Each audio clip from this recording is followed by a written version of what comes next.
Welcome to the Alcohol Minimalist podcast. I'm your host, Molly Watts. If you want to change your drinking habits and create a peaceful relationship with alcohol, you're in the right place. This podcast explores the strategies I use to overcome a lifetime of family alcohol abuse, more than 30 years of anxiety and worry about my own drinking, and what felt like an unbreakable daily drinking habit. Becoming an alcohol minimalist means removing excess alcohol from your life so it doesn't remove you from life.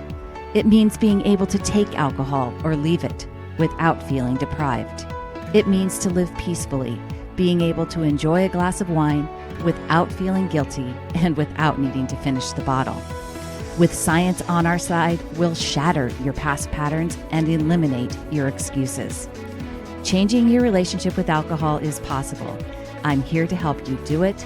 Let's start now.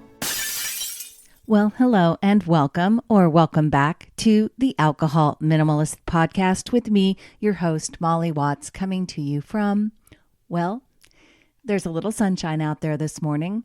I'm certainly not going to pin any hope to it because it's like the middle of June now, folks, and I just endured another long, full weekend of nonstop rain. And I mean, it was nonstop rain around here in Oregon. I would like someone to turn the sprinklers off, please. Sunshine. It's what everybody wants. All right. Welcome back to the podcast. Welcome if you are new. We hit some milestones here this last week on the podcast. On the podcast, we reached 100,000 downloads.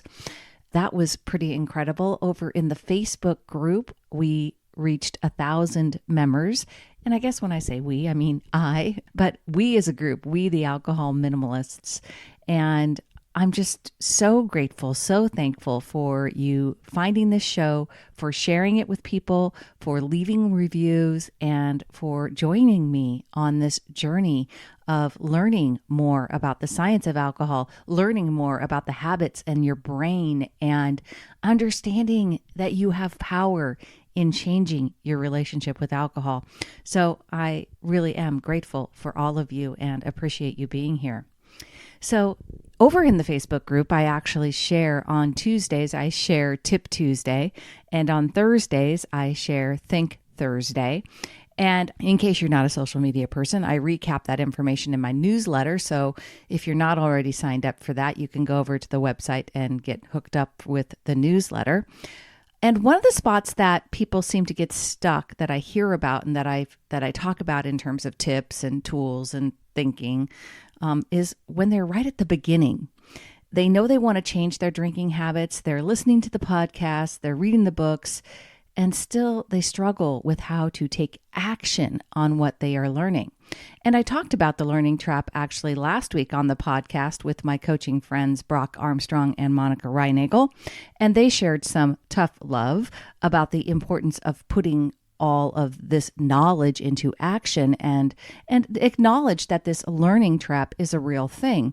And I know I've definitely been guilty of it in the past. What I want to share with you right now is that for those of you who are asking yourself, what's the first thing I should do? I need to start. I'm just not sure what to do first. For those of you who are just beginning this work, who want to figure out this relationship with alcohol once and for all, I've been working on something specifically for you. It's called Step 1, and it's coming soon, July 2022. And it's for all of you self-changers who want a framework to help you do the work and take those first steps. It's self-guided, but supported. It's actionable, achievable, and affordable. And the best part, in my opinion, is that it's personalized for you. So if that sounds interesting and you'd like to learn more, please go over to www.mollywatts.com. That's Molly with a Y, Watts with an S.com/step1.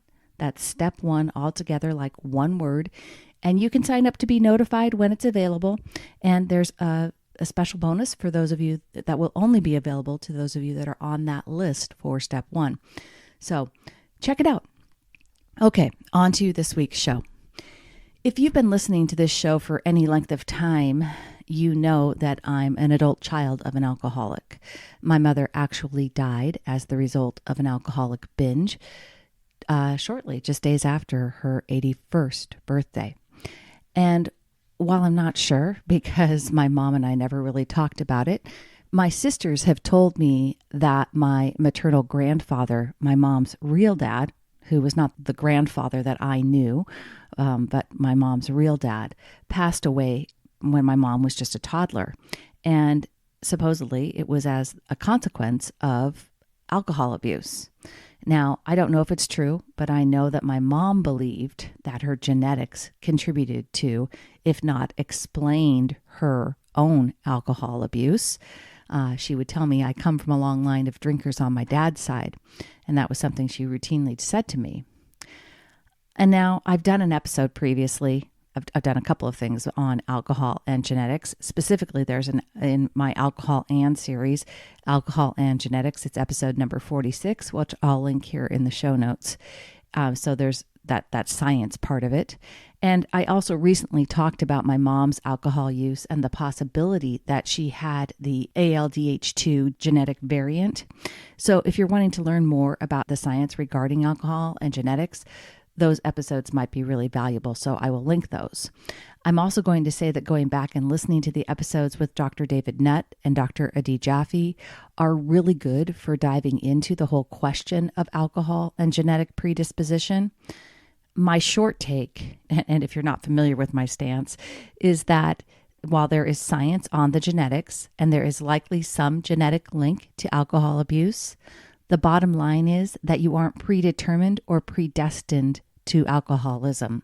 If you never drank, you'd never become an alcoholic. Alcohol use disorder is a progressive disorder, and everyone, regardless of their genetic profile, starts the same way. Use increases over time. You start drinking and it increases over time until you experience more and more negative consequences, including physical dependence. Your drinking patterns, habits, the amount of alcohol that you drink are created by you, and your desire to drink is created by you and your own thinking, not your genes. Now, again, genetics isn't really what I want to talk about on this episode. However, this episode is for you if you've ever explained your drinking like this. I come from a long line of drinkers, or words to that effect. Or maybe I'm Italian. We always drink a lot. Or I'm a good Irish Catholic. Drinking is just what we do. Or our family's traditions wouldn't exist without alcohol. Or simply, I learned to drink from my parents. So recently, a couple of months ago at least, my husband and I started watching Blue Bloods. Are you familiar with this show? It's Tom Selleck. Okay, first of all, it's actually going into its 13th season, which is amazing because honestly, my husband and I had never heard about it until his boss recommended it to him. And it's a cop drama, so it isn't necessarily something we'd gravitate towards, but we both like Tom Selleck, so we decided to give it a shot. And okay, we're hooked now. And hey, it's a good thing since it's summer hiatus and for most television shows, and there's no football, of course, on right now. So we have been watching Blue Bloods. And I think we're on season 5 or 4 or 5 now. Anyways, the show follows a fictional family in the New York City area where they are all involved in the legal system. The patriarch, Tom Selleck, is the police commissioner of NYC. His father, who lives with him, was the previous police commissioner. 2 sons are police officers, and there's another son who is referred to through the characters who was a police officer killed in the line of duty. And the daughter is a lawyer who works for the DA there in New York. So it's Blue Bloods, right? They're all a part of the legal system and the police force. They are the Reagans, and it's established that they are Catholic, and one would guess, just from the name, Irish Catholic. And drinking is very much a part of this series. Literally, they drink nightly, at weekly dinners, at the office, at home, out at bars, in restaurants. And a recent episode even included a charity event where Henry, that's the grandpa, the former PC, was encouraged to drink/overdrink, and then he made some controversial remarks that were captured by a waiter and shared on social media. For someone who has done as much thought work on alcohol as I have and who helps educate others about alcohol, it's been very interesting to see alcohol featured so prominently in a television show. And it underscores some of these cultural family norms that I am talking about today. In my book, Breaking the Bottle Legacy, the fundamental message that I share is that you and your beautiful, brilliant human brain are completely responsible for and capable of creating the relationship with alcohol that you have or want. You are not powerless. You are powerful. You aren't broken. You're not sick. And it's not your genes. You just haven't learned the right tools. You haven't learned the science. You haven't learned how your brain works. And very early on in the book, I talk about some of the big challenges to our power to change, and they include science, so both the chemistry of alcohol and the neuroscience of habits, society, and this includes the messages we receive about alcohol from the media, Blue Buds being a great example of, a fictional television series that, again, underscores and promotes really alcohol use, right? It's about messages from advertising, from social media, and from our social settings and including our families. And the last big challenge is the alcohol industry itself, who, of course, has a very vested interest in keeping you drinking, right? So creating awareness of these challenges is part of the process, because just simply being aware of how this all works and ties into your desire to drink helps to diffuse it. It's a first step. Okay, I'm going to go on a little tangent right now. I'm giving you fair warning because it's a little bit of a rant. All of these challenges, science, society, the alcohol industry, they are not triggers. Hashtag TW, meaning hashtag trigger warning, has become synonymous with anything that is unpleasant, offensive, or distasteful. Now, please understand that for those people who have truly battled substance abuse or alcohol use disorder, or for the brave people who have experienced real trauma in their lives, triggers are very real and they require ongoing coping strategies.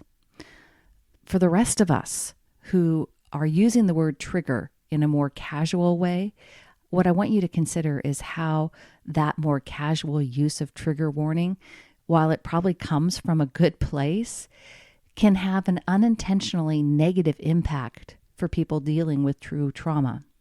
For example, it leads some folks to believe that people who need trigger warnings are overly sensitive, fragile, or incapable of coping with distress. People may also say that they're triggered without a true understanding of what being triggered involves. Now, there's also debate on whether this whole concept of trigger warnings is good or bad. Many experts believe that trigger warnings allow people who've experienced trauma to decide whether they're prepared to see or read something, but others think that they're potentially harmful to people who haven't experienced trauma. A 2018 study of 270 people with no history of trauma suggests trigger warnings made the participants feel more vulnerable. Many reported feeling more anxious when they received a warning about a potentially distressing content before ever reading the material at all. Triggered has taken on several new meanings in recent years, leading to a lot of confusion about what it actually means. For people who've experienced trauma, being triggered is a very real and concerning phenomenon. And while it may not be someone's intention, using the term to refer to something that they believe is emotional or sensitive only adds to the stigma surrounding mental health. Okay, tangent over. Now, where was I? Yes, the stories we learn about alcohol from our families. I think the tangent thing came up because one of the stories that I held on to for years, which I think I used in my mind to tell myself and what other people might mistakenly call a trigger, was that I needed to drink to make it through Thanksgiving dinner. So Thanksgiving dinner was the quote unquote trigger, right? But honestly, not only is that not true because there's no trauma for me surrounding Thanksgiving, what I later came to understand was that any discomfort I felt about it was also 100% created by my own thinking. So here's what I want you to consider if you're someone who explains your drinking habits because of your family, your heritage, your traditions, if you come from a long line of drinkers. It's simply how you got here. It's how you learned, but it's the past. And continuing to tell yourself that it's why you're here now isn't serving you. Your drinking habits, your relationship with alcohol is yours. Whether or not you choose to drink, your future relationship with alcohol has nothing to do with your family, your heritage, or your traditions. I guarantee you, if you choose to, you can attend Sunday dinner, survive the holidays, celebrate birthdays, enjoy game night, regardless of whether or not you have a drink in your hand. What matters is how the stories you tell yourself make you feel. The stories about your family and about what alcohol means to your family traditions, the lessons you learned about alcohol from your parents that have gone unquestioned, those background beliefs you have about your family and your heritage are actually creating your desire to drink. We have to be willing to do this work. We have to look for these limiting beliefs that we may not even realize are self-limiting. If you're proud of your heritage, maybe you've never questioned if there are some unintended consequences of that narrative. And that's okay. You can hold on to all the pride and let go of whatever doesn't serve you. Our family heritage and the traditions we have around drinking are likely well established. You've probably been doing the same things together for years, for decades, and change will feel uncomfortable. That's okay too. You can handle discomfort. And I promise you, if you focus your attention on the stories you're telling yourself and you don't just try to white knuckle it through the next family celebration, you can find things that bring you joy from gathering that have nothing to do with drinking. Go into the next event with a plan. Put on your scientific observer hat and watch your brain go to work. Be ready to redirect your thinking and recognize any discomfort as something that's totally normal that you can absolutely allow to be there. Be aware of old thoughts that are trying to keep you stuck in a habit that doesn't serve you. If you are someone like me who comes from a long line of drinkers, if you are a child of an alcoholic parent or an alcoholic grandparent, or if your family simply never seems to make it through a dinner or a holiday without a bottle of wine or multiple bottles of wine, right? If that's the line you come from, I encourage you, step out of line. Create a new path. Change your direction. Decide, choose to create a peaceful relationship with alcohol. All right. That is all I have for you this week, my friends. Until next time, choose peace. Thank you for listening to the Alcohol Minimalist podcast. This podcast is dedicated to helping you change your drinking habits and to create a peaceful relationship with alcohol. Use something you learned in today's episode and apply it to your life this week. Transformation is possible. You have the power to change your relationship with alcohol now. For more information, please visit me at www.mollywatts.com.